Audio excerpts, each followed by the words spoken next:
안녕하세요, 임용환입니다.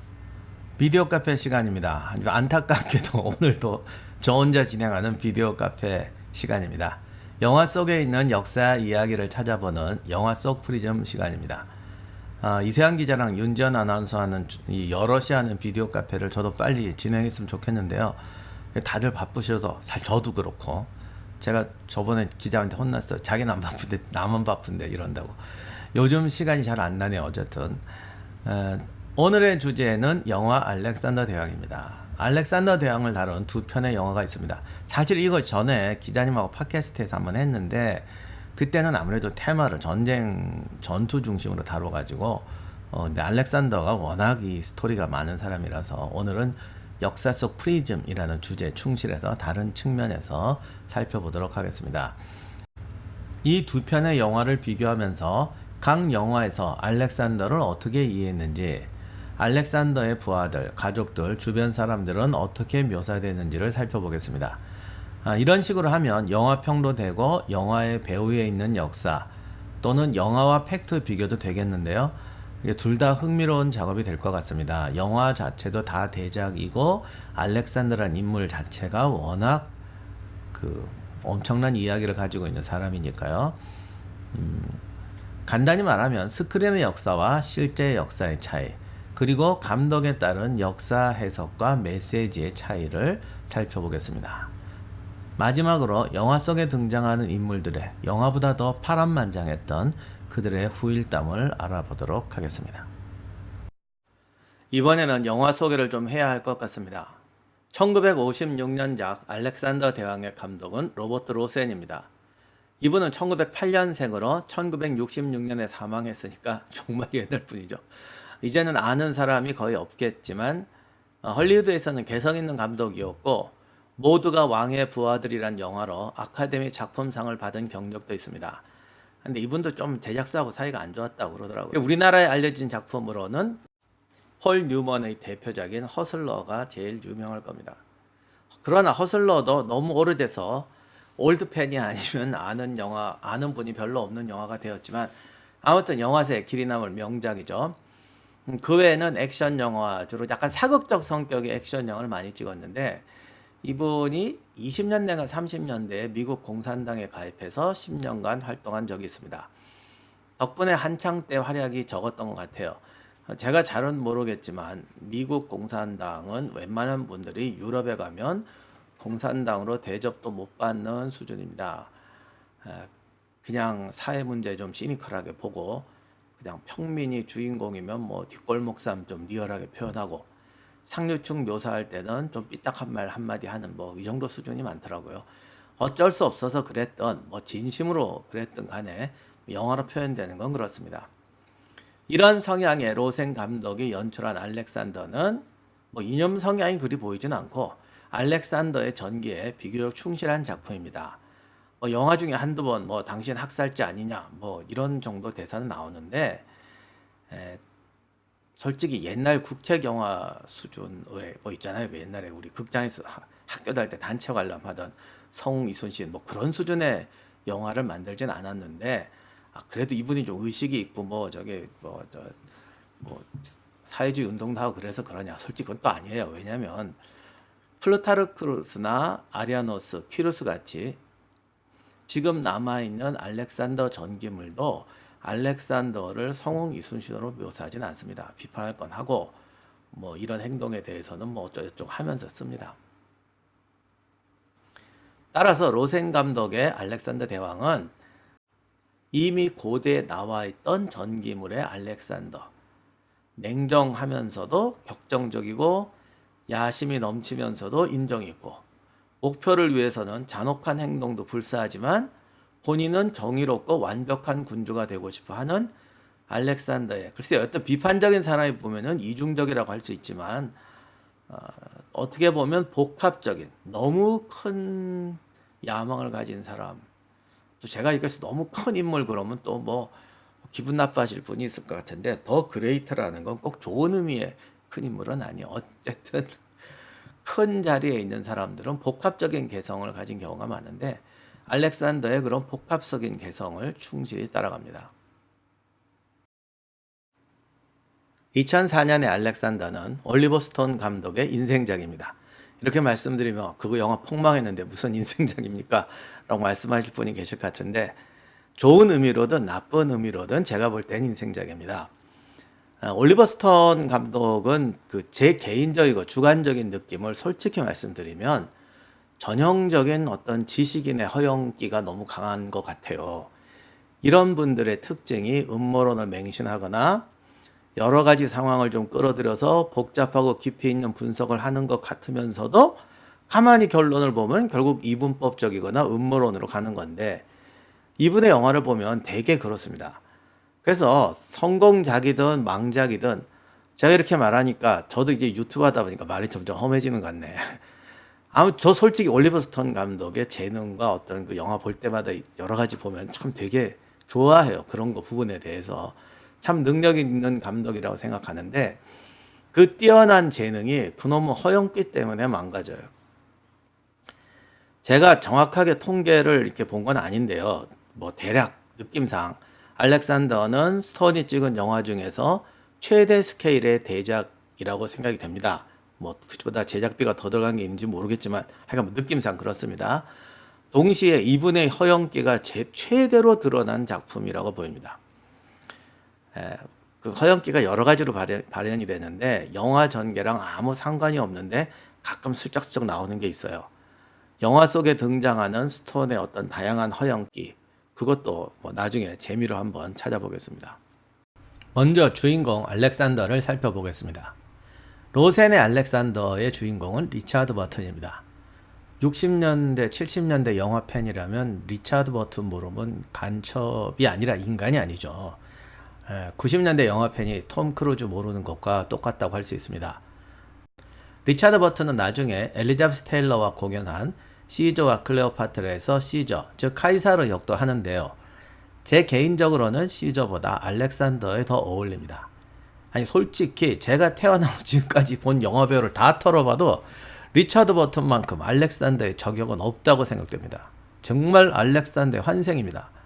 아마 이것 때문에 후속작 만들기가 더 힘들었던 것 같습니다. 그러니 올리버 스톤 감독도 얼마나 고민스러웠겠어요. 하지만 그렇기 때문에 올리버 스톤만이 알렉산더를 제작하고 콜린 파렐을 알렉산더로 선택할 수 있었습니다. 콜린 파렐의 캐스팅은 정말 엄청난 논란을 낳지만 저는 여기에는 스톤의 분명한 의지가 있다고 생각됩니다. 솔직히 그의 눈에 알렉산더는 우리들의 일그러진 영웅일 뿐입니다. 그걸 그렇게 말하고 싶었던 거죠. 그래서 자기 나름대로 재창조한 일그러진 영웅상을 만들었는데, 문제는 이 영웅의 동기부여를 해야 하잖아요. 도대체 어떤 삐딱한 이유가 한 사람이 그렇게 무모한 전쟁을 하면서 세상 끝까지 달려가게 만들 수 있을까요? 어떻게 해야 이 어마어마한 능력자가 너도 별거 아니잖아, 알고 보면 너도 겁 많고 감정을 주체하지 못하며 자기에게 주어진 인생의 무게를 감당하지 못하는 녀석이라는 걸 보여줄 수 있을까요? 이게 올리버 스톤의 알렉산더 관이고, 이런 생각이 뒷바탕이 되어서 콜린 파렐을 알렉산더로 선택했다고 보여집니다. 저는 콜린 파렐 좋아하는데 알렉산더 때문에 본인도 고통받고 지금까지도 이미지 관리 안 되는 거 보면 참 안타깝습니다. 리차드 버튼도 약점은 있습니다. 버튼은 여린 체구입니다. 알렉산더는 못하는 운동이 없고 앞장서서 싸우면서 성벽에 오르면 몇 명씩은 가볍게 해치우는 초특급 전사였습니다. 그렇다고 아놀드 슈발츠제네가 같이 거구의 육체파는 아니었지만요. 그래도 리차드 버튼은 너무 여려요. 이게 스크린 좀 길쭉하게 늘어나서 더 여리게 보이기는 하지만 솔직히 버튼의 실루엣은 영 카리스마를 못 줍니다. 요즘 같으면 어떻게 특수분장해서 갑옷이라도 입혀서 좀 멋있겠을 텐데 갑옷을 입으면 더 연약해 보이는 게 정말 적응이 안 되네요. 근데 오히려 콜린 파렐은 몸은 참 멋있는데 말이죠. 오히려 몸에 얼굴과 성격을 빼고 몸만 가지고 보면 콜린 파렐이 진짜 알렉산더입니다. 스톤의 칭찬도 해야 되겠습니다. 모두가 인정하는 바지만 2004년 알렉산더의 전투신은 정말 역사의 길이 남을 명장면입니다. 이게 단지 잘 만들었다가 아니고요. 사실성, 창의성, 연출력 이 모든 것에서 지금까지 나온 모든 로마나 그리스 중장보병의 전투신을 가장 완벽하고 사실적으로 묘사한 것 같아요. 거기다가 역시 진보주의자답게 과거에 이랬던 중장보병은 장창보병이나 중무장 갑옷들 위주로만 이게 설계가 되는데 중간중간에 뛰어나오는 경보병들, 뒤에서 뛰어다니는 병사들 이들의 역할도 정말 예리하게 그려냅니다. 단지 그들의 활약을 보여주는 게 아니라 전투에서 이들이 어떤 역할을 하는지를 정말 압축적으로 보여줍니다. 그래서 이 전투신은 갑옷을 입고 방패를 든 전투신으로는 역대 영화에서 가장 뛰어난 작품일 뿐이라고 단언할 수 있어요. 그뿐 아니라 그 위대한 가우가멜라 전투를 복원했다는 데에서는 정말 몇 점 만점을 줘야 될지 모를 정도로 잘 만들었습니다. 56도도 작품은 뭐 정말 비교 자체가 안 됩니다. 정말 이걸 보고 56년작을 보면 에구 이게 뭐냐라는 생각이 들지도 못해요. 정말 아날로그 시대에 엄청 노력했구나 하는 동정심이 일 정도입니다. 저 화면을 보세요. 없는 제작비와 인원에 어떻게든 대병력으로 보이려고 언덕에 배치해서 간격 최대한 벌려놓고 포진을 합니다. 그래도 가장 극적인 장면인 바퀴에 낯을 단 그 페르시아 살인전차의 돌격과 마케도니아군의 전술 제압 과정은 나름 신경 써서 만들었습니다. 몸놀림 좀 어정쩡한데 사실은 이게 더 사실적일 수도 있어요. 실제 전쟁에서 군인들이 영화처럼 움직이진 않습니다. 그래서 제가 이 장면 잠깐 넣었습니다. 56년도작은 코끼리 부대가 등장하는 히다스페스강 전투는 아예 묘사도 못했어요.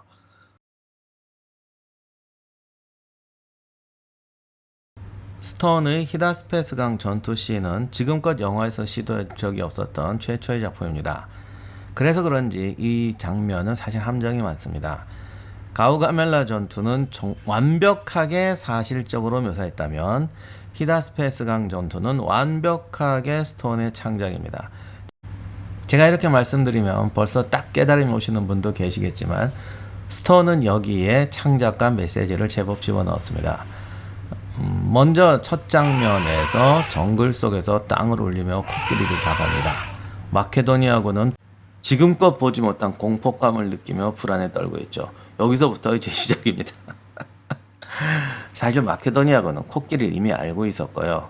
강을 도강하기 전에 강을 두고 대치하면서 충분히 보고 있었습니다. 히다스페스강 전투는 이렇게 정글 속에서 코끼리군과 조우하는 게 아니라 알렉산더군의 기습적인 도강으로 시작되고 코끼리 군대의 공격을 충분히 예상하고 있었습니다. 스톤은 히다스페스강 전투에서 알렉산더의 완벽한 좌절을 그리고 싶었던 것 같습니다. 전투 전에 병사들이 고향으로 돌아가고 싶다고 반기를 듭니다. 알렉산더는 거의 울상이 되어 병사들에게 호소합니다. 당연히 영화에서도 씨알도 안 먹힙니다. 그러자 주종자들을 본보기로 처형하고 강을 건넙니다. 이러니 전투가 제대로 되겠어요? 병사들은 코끼리를 보고 공포에 떱니다. 분노한 알렉산더가 에마 부케 팔라스를 타고 돌진합니다. 그와 부케 팔라스가 포로스 왕이 탄 코끼리와 1대1로 맞대결을 펼치는 장면은 감탄을 금치 못할 명장면입니다. 명마 부케 팔라스에 대한 경의이기도 하고요. 어떤 말이 세상에 코끼리와 맞서서 이런 장면을 연출하겠어요. 너무나 멋진 연출 덕분에 관객들은 이 장면이 알렉산더의 용맹과 영화가 만들어낼 수 있는 쫄깃한 긴장의 순간을 선사해주는 감독의 선물이라고 생각합니다. 하지만 아니에요. 스톤이 부케 팔라스에게 보낸 존중만큼이나 알렉산더를 배려했다면 이렇게는 안 했을 텐데 말입니다. 부케 팔라스를 보면 이미 여러 군데의 화살을 맞고 부상을 입고 있습니다. 코끼리와 1대1로 맞섰을 때 화살과 투창이 알렉산더와 부케 팔라스를 동시에 맞춥니다. 알렉산더는 가슴에 화살을 맞고 뒤로 넘어가고 부케 팔라스는 누가 봐도 치명적인 부상을 입습니다. 놀란 마케도니아 장병들이 알렉산더를 구하러 달려가지만 쉽지가 않아요.